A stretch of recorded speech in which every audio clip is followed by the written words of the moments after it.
Good afternoon, and thank you for joining us for today's Energy Safety Canada webinar with the Canadian Energy Museum.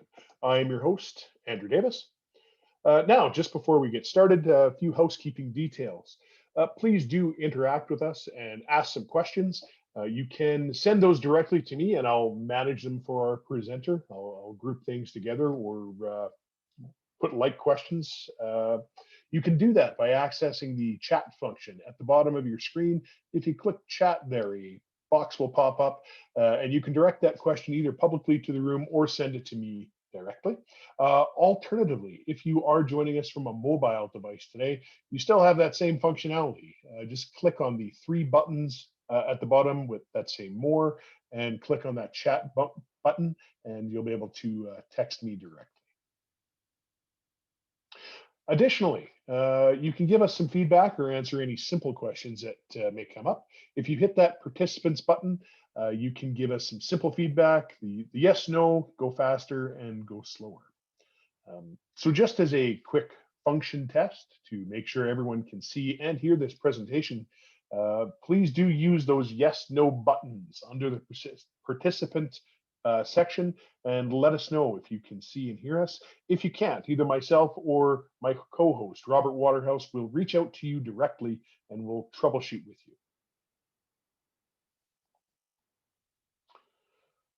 All right, so a couple of yeses here. That'll be fine. Again, do reach out if you have any issues. All right, and it's my pleasure today to introduce Stephanie Holt. She's the Executive Director of the Canadian Energy Museum. And Stephanie is Alberta resident, grew up in New Norway, Alberta, went to the University of Alberta and got a Master of Material Culture Studies. And she is, of course, passionate about Canadian history and here to share some of the Canadian oil and gas history that is the background that we all work in and come from. So with that, I will turn our presentation over to Stephanie.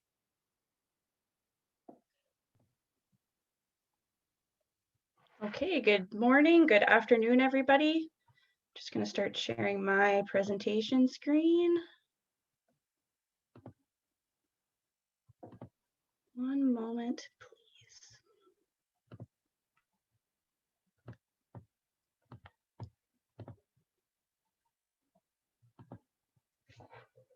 Oop.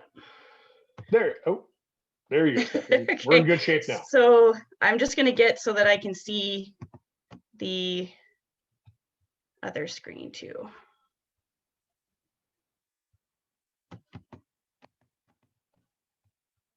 One second.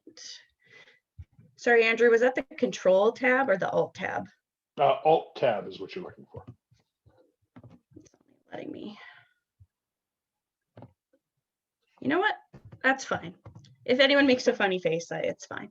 Okay. We'll run. Hello, everybody. So as Andrew said, my name is Stephanie Holt. I'm the Executive Director at the Canadian Energy Museum with the full name of Home of Leduc No. 1. So we are located just south of Devon, Alberta. If you have not been to our site, I hope some of you have. And if you haven't, you should come visit when we're open again to the public. Currently, we are closed due to COVID-19 and renovations and gallery changes. So it kind of works out for us to be doing work like that when we're closed. So we always start our presentations with an acknowledgement of the land that the museum is on. So the Canadian Energy Museum, Home of Leduc No. 1, south of Devon, Alberta, is on the land of the ancestral traditional territory of the Cree, Dene, Blackfoot, Saulteaux, Nakota Sioux, and the Métis. So Andrew already said a little bit about myself. I am an Alberta native. I was born and raised born in Camrose, raised in New Norway. Some people know where that is. It is just south of Camrose, Alberta, which is a larger town, about an hour and 20 minutes or an hour from Edmonton. I started out taking psychology, realized that wasn't necessarily for me other than trying to understand people a little bit better. And then I started into archaeology and cultural resource management. And then my master's focused on museum education and costume in program for children. So it's been quite an interesting experience in my museum experience. I've worked at the Ukrainian Cultural Heritage Village and the Reynolds Alberta. Those are my two main ones, both amazing museums in Alberta tourism, so make sure to check those out as well. So our museum, it's gone through a lot of changes in the last probably year and a half. It was originally called the Leduc No. 1 Oil Field Discovery Center. It has now changed to the Canadian Energy Museum to be more inclusive of different energy forms in Alberta and Canada. So we like to cultivate the curiosity and a balanced understanding of the energy sector through education, exhibits, and events, which include the diverse community and linkages to energy in our daily lives.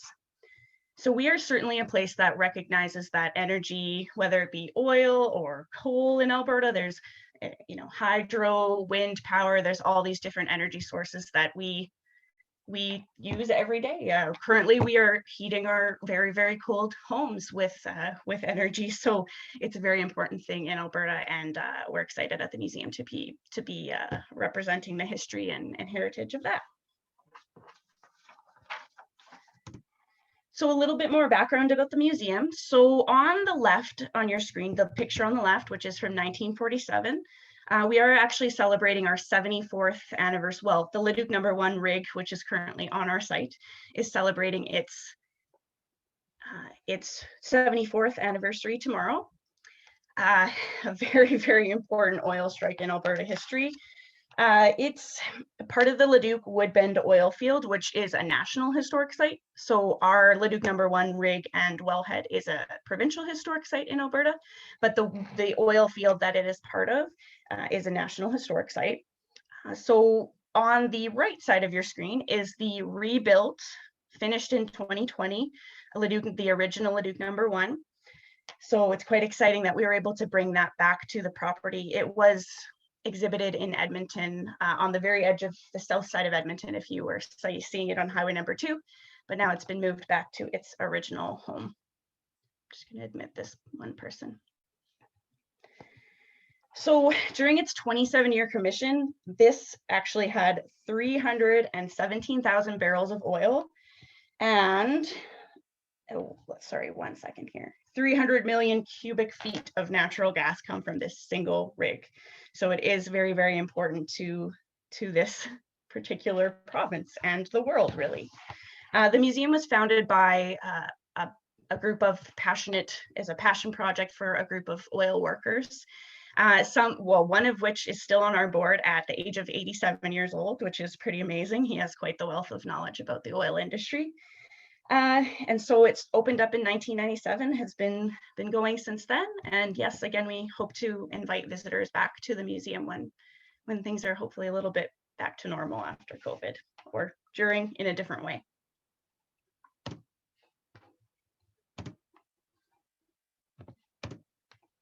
So I just wanted to show you a little video. So unfortunately, our internet in the rural area is quite spotty, but we did have this great drone video that was made this summer.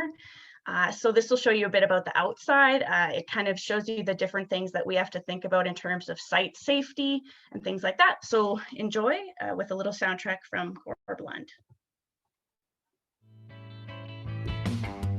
Hey!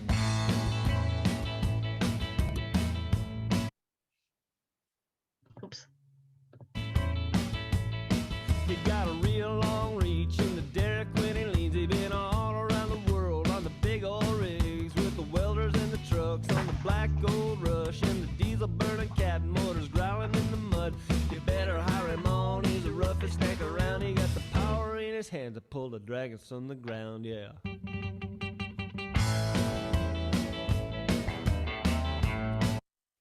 Oh, sorry. 35 below or it's 98 above, and he's working through it all, cause baby this is what he loves. Drives 150 miles, make sure his kids are doing fine, and he sees them when he can, but he's married to his iron. You better hire him on, he's the roughest neck around. He got the power in his hands, he's pulling dragons from the ground, yeah.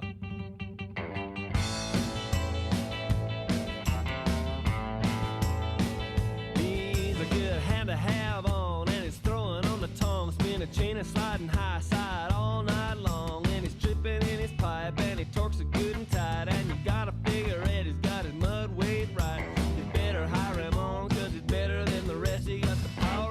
hands and the dragon's in his chest, yeah.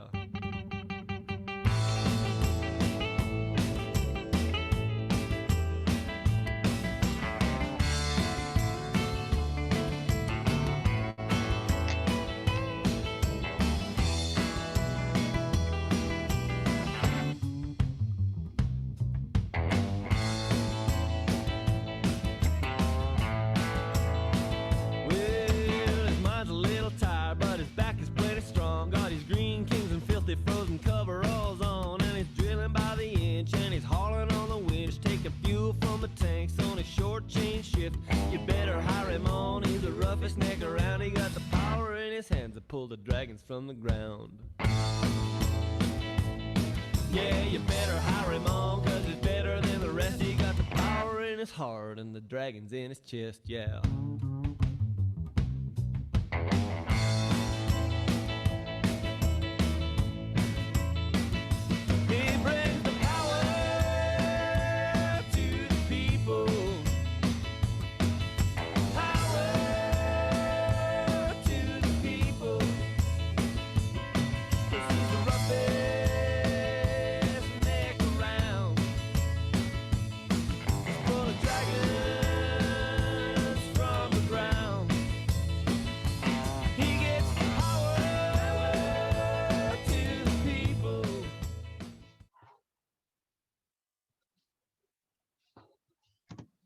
So Stephanie, just a quick question. Do you Yes. have that video on the website if anybody wants to view it offline?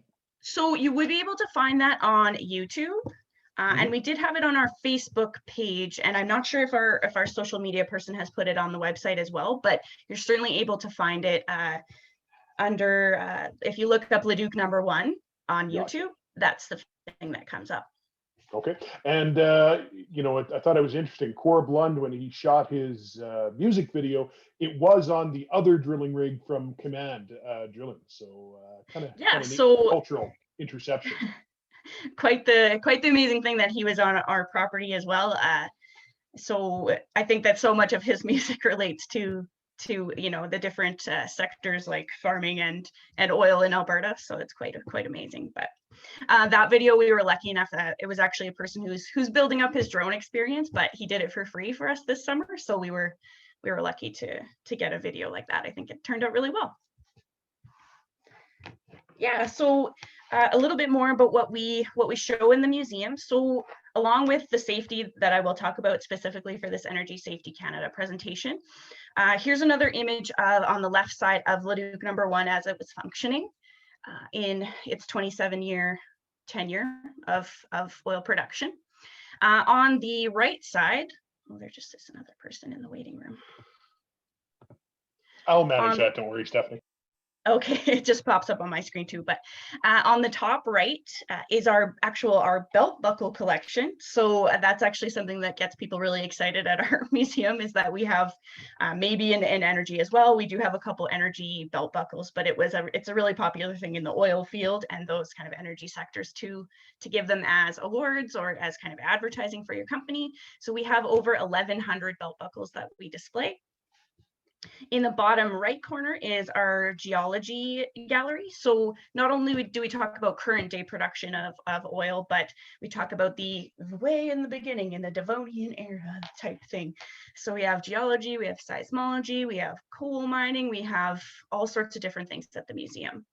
One thing especially that we've been working on in the last just over a year, I guess, is adding a lot of human history stories in. So it's all about, I mean, people are really interested in the people that are in the industry, in the energy industries as well. So all the staff currently are really interested in human history stories too. So that's something we're adding as we go. So going back to the building of the Leduc #1 and the safety involved in that, again, it celebrates its 74th anniversary. In the video, you could see that was the one that was being built right in the front corner of our site.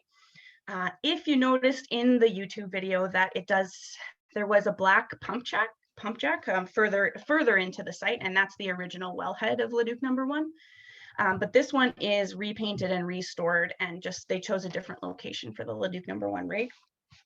So the amazing company that built it, Ledcor Construction, they actually donated their labor and their time and their skills to put this rig back together for us on site in the different sections that you see in the video.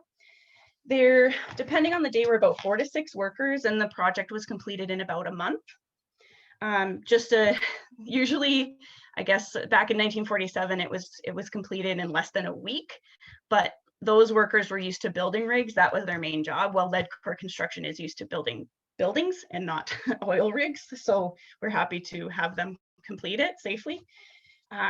One thing I think is really amazing about the safety back then in 1947 is that the builders, a lot of them would be climbing the rig themselves rather than using those big cranes that we used in 2020.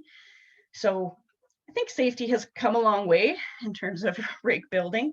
So in the pictures, you can see that we have 2 very large cranes and then 4 to 6 people at any time building the rig in 2020.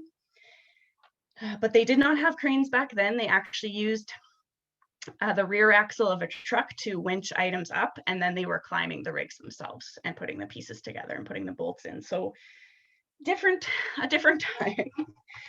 We continue to learn more about the history of how it was built and the safety involved in that. But Ledcor, the company that built it in 2020, you could see that that safety was really, really high up on their priorities of things that they had to keep in mind when they're building it, because again, they weren't necessarily used to building rigs. And so you could see in every photo and every part of their day, they were wearing protective equipment like hard hats and COVID-19 masks and all these sorts of things. So it's quite different than in 1947. But as far as I know, there was no casualties on the 1947 build, but definitely would have been a different experience safety-wise. So you can see here, one day, I really, really hope that we can put on this kind of historic looking hoarding. If you can see on the right behind the group of men in cars, is that it has that kind of wood paneling and protection for the base of the rig and the operating structures. But right now in 2020, the rig looks brand new and shiny, but we're happy to have it on site either way.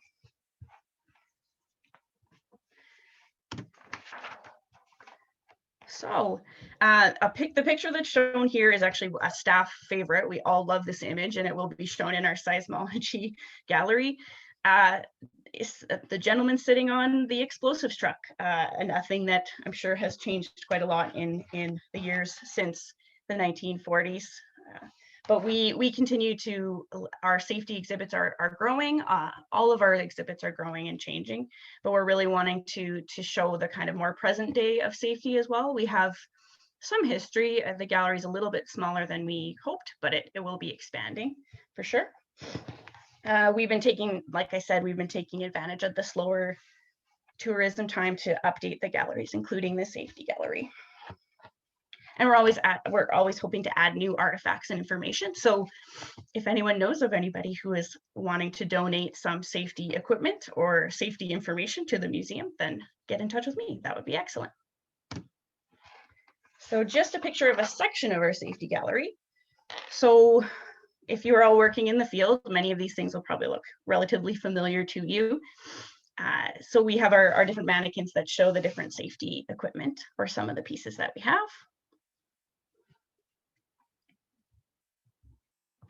This will be, currently it's next to a section on blowouts, which is, it will still be connected to, as that is it can be a major issue in the energy sector. So the safety will be close to galleries that talk about what happens when safety kind of doesn't work out for the different organizations.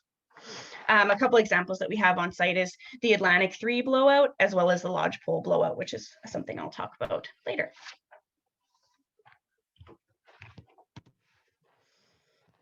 Okay, so the energy sector presents a really unique set of safety conditions. Safety procedures and practices have become more and more of a focus in the last 100 years.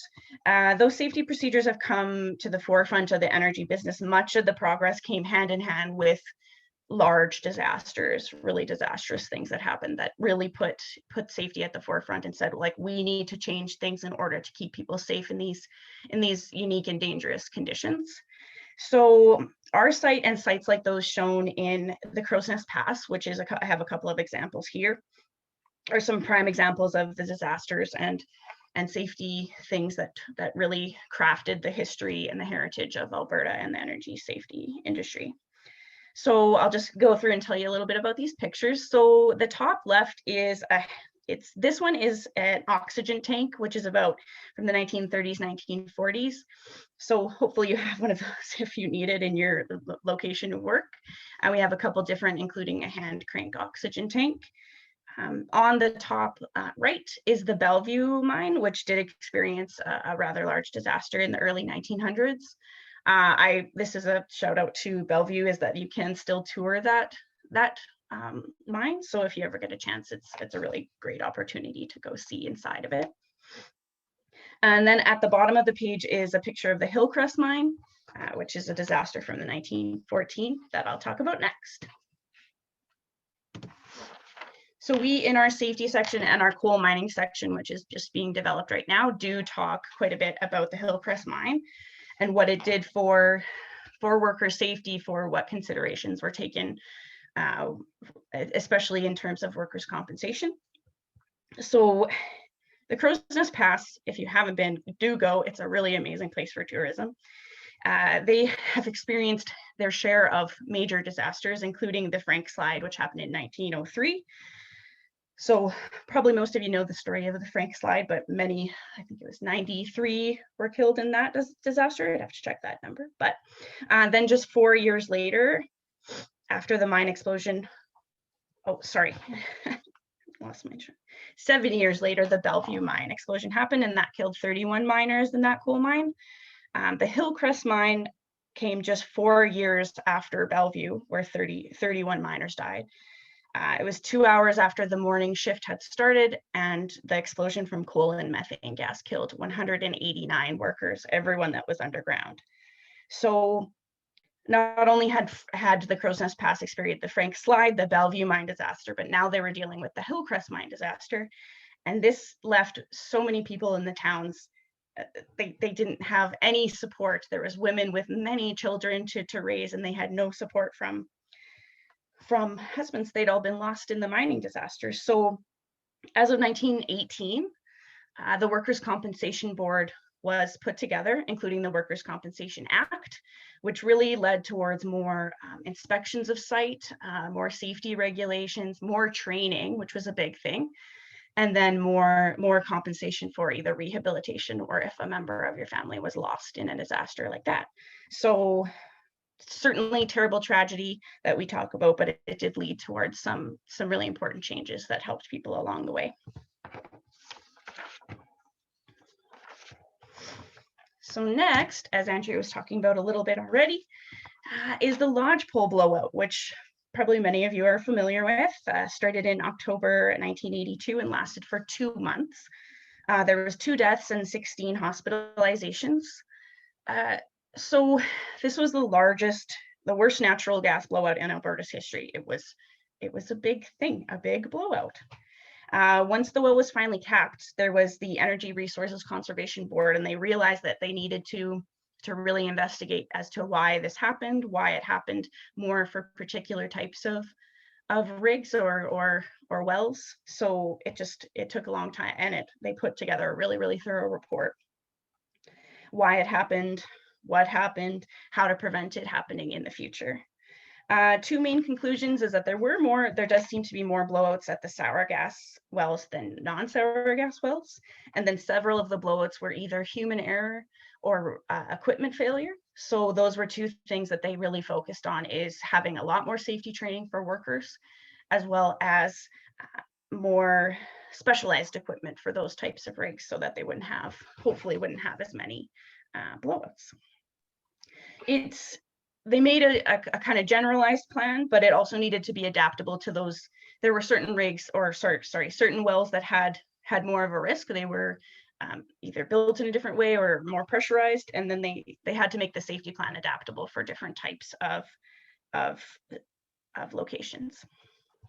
And actually, Stephanie, I'm going to jump in here and Sure. just put a little shout out in. Industry got together after that, and they formed a group to get together and try and create some best practices and to standardize amongst themselves, so government didn't have to do it. And what are the best practices for drilling? And the outcome of that formation of that group has turned into what we now call DAC, the Drilling and Completions Committee. And that is an industry group that gets together and publishes recommended practices. And their very first recommended practice as a result of that lodgepole blowout was the drilling and completion of sour gas wells. So that is IRP number 1. And I believe IRP number 2 was actually the servicing of those sour gas wells. So the knock-on effects of lodgepole are still felt today, but a lot of us don't really go back and associate that lodgepole blowout with what we have in practice. So it's good information to go back and go, oh, this is what happened, this is why, and this is why we have these institutions today. Mm-hmm. I guess it's a good practice then to not take for granted why we have all these really safe practices. They came from a lot of the time from larger disasters that, it was such learning experiences. I mean, it's unfortunate. It's a very unfortunate learning experience, but it's amazing how these committees and things came together after these disasters to keep people safe and keep the environment safe, right? So next, this is a piece that we have, which is part of the lodgepole crown. So this was donated to the museum. As you can see, this probably took a bit of pressure and damage to make this look like this.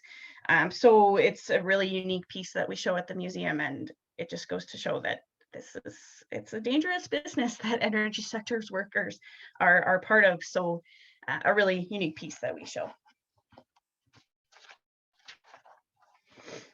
So we don't only talk about disasters, but I am focusing on a few that led to different exhibits in our building that were safety related. So many of you probably also know about the Ocean Ranger 1982.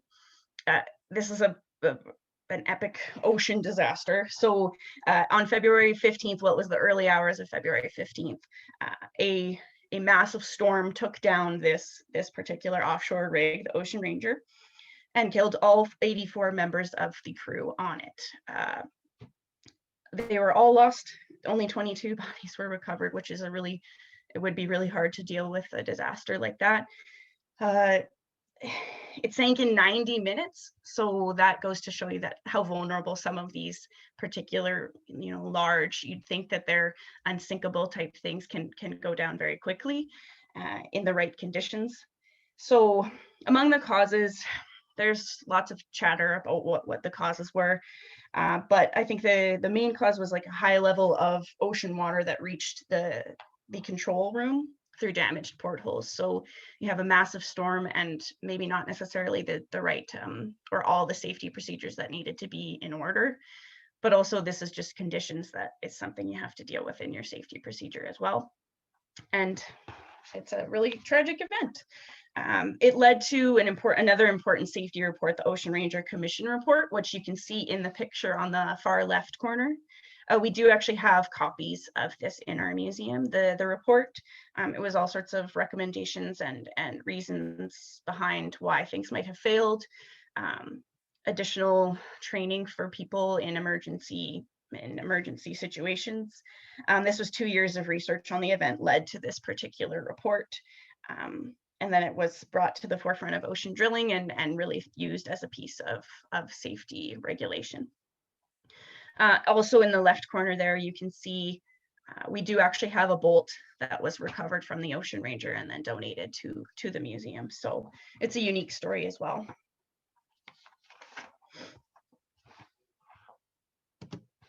So just to cover a few more safety apparatuses that we have on display. We do have a lot of different air tanks, which is really interesting that there's so many different kinds. But so on the left, we have this, it's a self-operated one, which became a little bit more popular after World War I. On the opposite side of the page, you can see a hand crank oxygen case. So imagine you'd have to really trust the people that you were working with to crank the oxygen tank for you. You'd have a team of 2, hopefully 3 people, so that you could switch out when one person got tired, their arm got tired. I've heard that usually, if you're down in a certain section and you're attached to this tank, usually you'd start to feel a little maybe lightheaded or low on oxygen when the person on the other end was getting tired.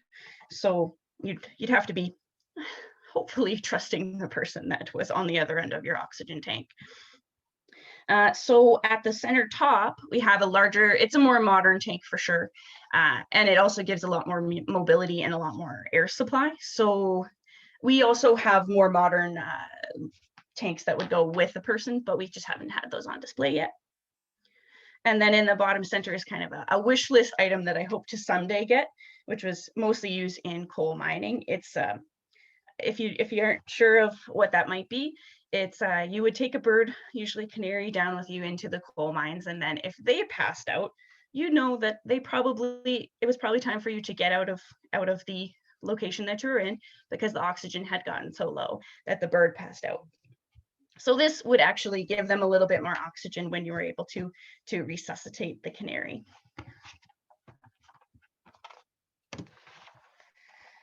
So we have a number of, these are donations that we get from all sorts of industry workers, companies, different things. So these are just a number of types of gas detectors.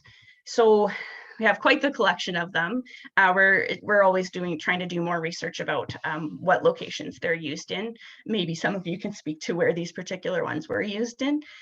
These ones are a little bit more vintage, and we're hoping to get some more modern ones into the display as well. Because eventually in all museums, you do need to collect modern items, because those will be history items in the future, right? So we're always looking for more modern pieces as well.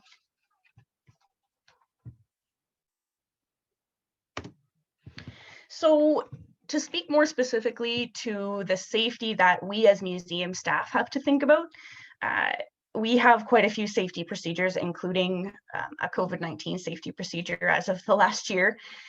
So as you can see, and I'm sure many of you know that, these are dangerous sectors and businesses that everyone works in. There's going to be lots of pinch points and ways to injure yourselves and things like that.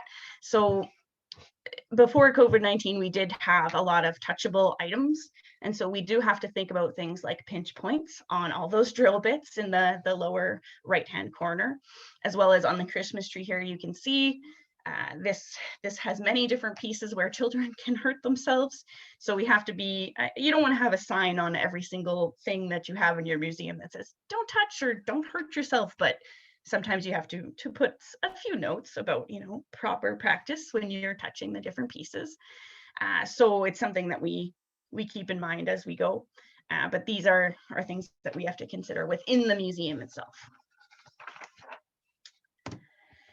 So we also, as you had seen in the video, we do have a lot of outdoor pieces, full-size rigs, conventional jackknife, all sorts of different types that we have on site. Lots of big, heavy equipment, things to climb on, things that I think people are interested in, but it's still a dangerous place. So we do think pretty thoroughly about our liability and people's safety and our procedures that we put in place. So it's sort of part of the initial introduction when visitors arrive at the museum, that they just handle themselves safely and hopefully don't climb the rigs. As you can see on the side of this conventional cell, there is a ladder, but most of the things that give access to the different rigs higher up are just far enough away for most people, unless you're really set on getting up there. They would be far enough away for visitors to be safe around them. But it is something that we have to think about in our safety procedures. So we mark things off as safely as we can, and we think about it in our insurance, and we just try to train our staff as well as tell visitors to be safe on the site. So one of the most unfortunate things, I guess, there's lots of unfortunate things about COVID-19, obviously, we all know that, but I myself, as someone who has worked in museums for many years, knows that the importance of interactive items, so touchable items, things that you can climb on, those are really engaging to visitors. And I think it can be a challenge when you don't necessarily have access to those items. So unfortunately, like the picture here shows our kids shack, which is a play area for children. Right now, we can't have any toys or things like that out. So we've had to kind of take out all of our interactive pieces from the museum. Some of them are more substantial kind of ones that can be touched. We do have to just do regular cleaning. For example, we also have a cat tractor that people can climb up on in the gallery. But we do have to then clean it very, very regularly, pretty much after every single person that sits on it. So there's been lots of different considerations to do with COVID-19, and hopefully it will not be such a big thing in the future, but that's how we're dealing with it, is that we had to remove our interactive items, but we're working slowly to try and put those things back in when we can. Okay, so just in summary, I tend to talk a little bit fast, so hopefully some people have questions. But our galleries continue to grow. I encourage everyone to come visit when you're able to. It's much more than I ever anticipated before ever visiting the museum. It's really quite the place to see. We have lots and lots of really exciting information, and we have really great collaborations and things with people in the energy sectors. And we just continue to update our galleries to show that. We are hoping to have, like I said, more additional safety related temporary exhibits as well, like spotlight exhibits on some of the maybe disasters, or spotlight exhibits on safety professionals. We have an opportunity to show a lot of information about this really unique and wonderful history of the energy sector in Alberta and Canada. So we continue to reach out to those working and teaching in the energy safety industry, just to gain your knowledge and insight about this, the concerns that you have when you're working in the field, or the training that you go through in order to become more comfortable in what you're doing. So like I said before, if anyone wants to reach out and either donate information or donate items related to the safety industries that you work in, we're very, very happy to talk to you. And so thank you. All right, thank you, Stephanie. Now, one question: do you have a reopening date that you're looking for 2021? So Andrew and I had talked a little bit about this. So currently we're mandated to be closed. It works out all right for us because we were closed for exhibit changes, and when we were moving things around in the museum, it's a little bit messy right now. But I would look for the summer season of 2021. We will be open at certain times, but I'd have to put the updates up on our website and our social media. So keep an eye out for that. Okay, very good. And then somebody did PM me a question. If someone does have some artifacts to donate, would they reach out to you directly? Well, Andrew, you have my information, but I can also, if they were to use my email, which I'm happy to share, we do have a collections manager. So that's someone who specifically deals with the objects that come in. So I would get you in touch with that person.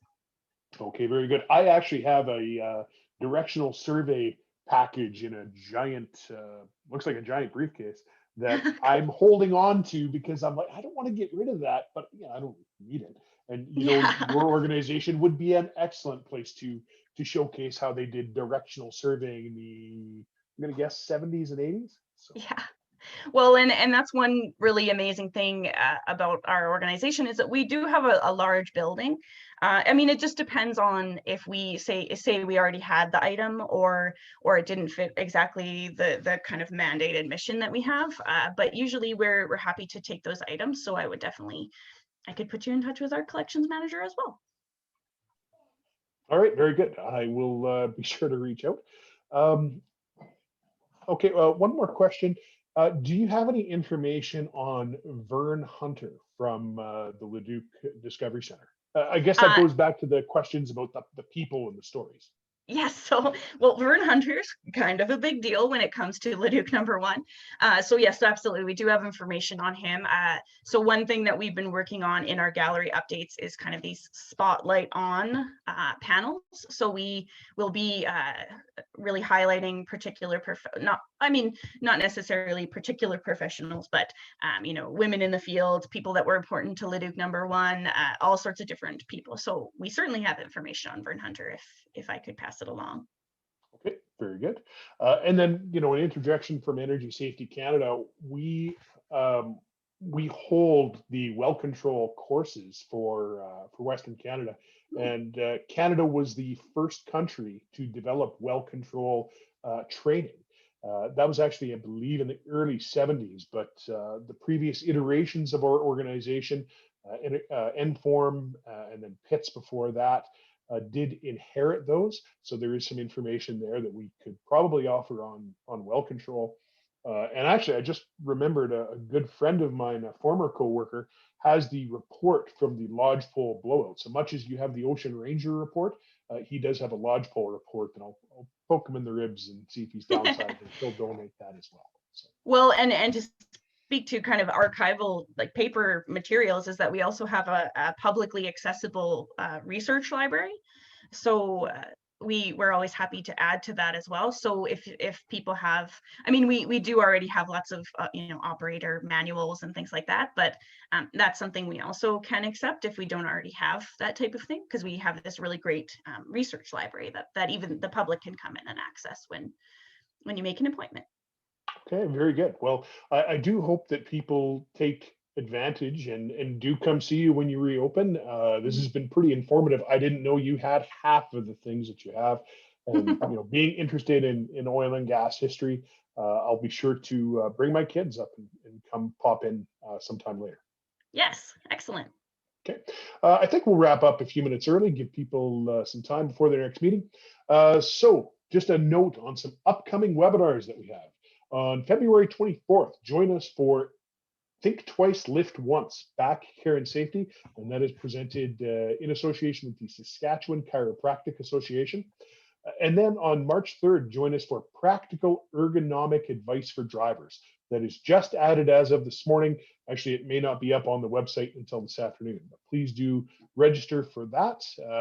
Drivers being susceptible to some strains and sprains that those of us who work at a desk and can get up and walk around don't have. So, and then March 17th, we have Breaking the Stigma, One Save at a Time, talking about mental illness with ex-NHL goaltender Corey Hirsch. You may also remember Corey Hirsch was the goaltender in the 1994 Olympics, where we did win silver. And this rookie by the name of Peter Forsberg scored on him in a shootout. So that'll maybe give you some mental health issues. So please do register for those at energysafetycanada.com/events. And then please do let us know what you thought of today's presentation. You will receive a survey link here shortly if you already have not. Let us know what you liked, what can we do better on, and what topics do interest you that we could do future webinars and presentations.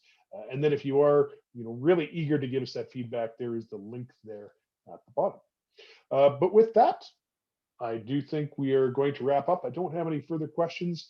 So Stephanie, thank you so much for your presentation today. We do appreciate your time and all the history that you helped curate. Thank you for the invitation. It was great. Thank you. All right, take care, and we'll see you at our next webinar. Thanks, everybody.